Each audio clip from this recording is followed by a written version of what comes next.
Hey everyone, I'm meteorologist Matt Bullock. The first round of showers have pushed offshore.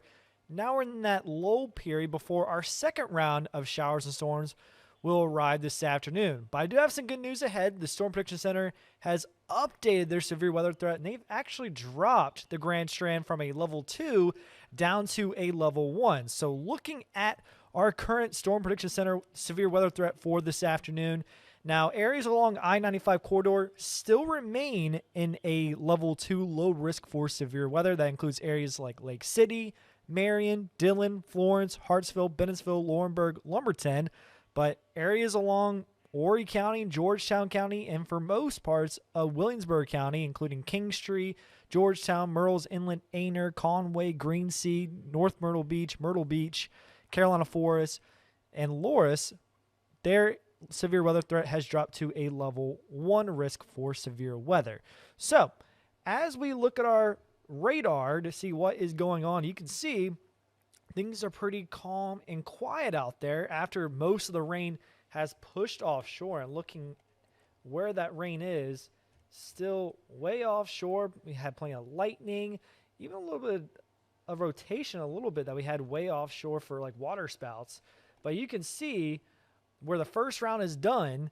Now we're keeping a close eye on some dry air ahead of that cold front. I just circled it right here to show you what we're looking like, because when you had the clear skies ahead of that cold front, that's going to allow more heat for severe thunderstorm development. So we're going to keep a close eye on clear skies, because you have clear skies, that's going to be great for severe weather development. If you have cloudy skies, that's pretty much going to keep the temperatures at bay, and that's going to lower the severe weather threat.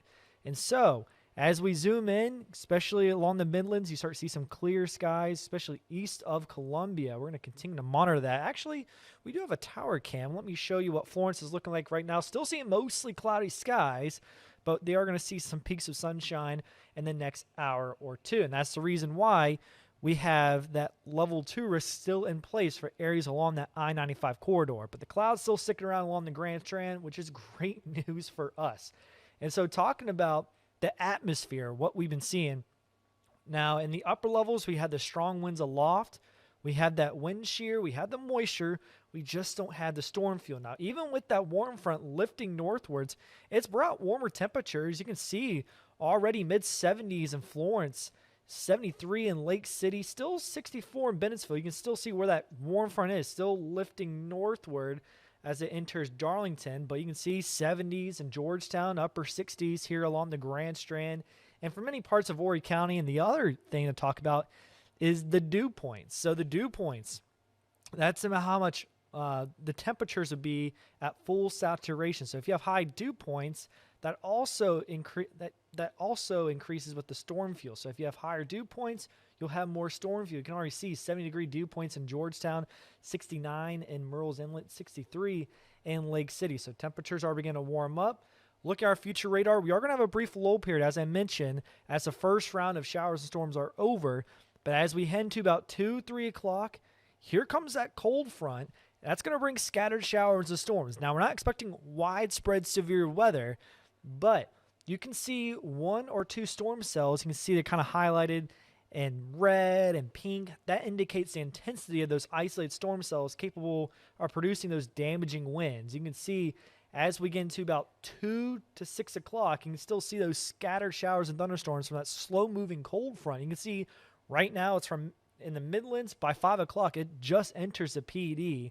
And then by the time it reaches the Grand Strand, 7, 8 o'clock, pretty much just loses all of its strength, which is good news for areas along the coastlines. The severe weather threat has dropped because of that. And so we still had that threat for 1 or 2 strong storms for areas along that I-94 corridor.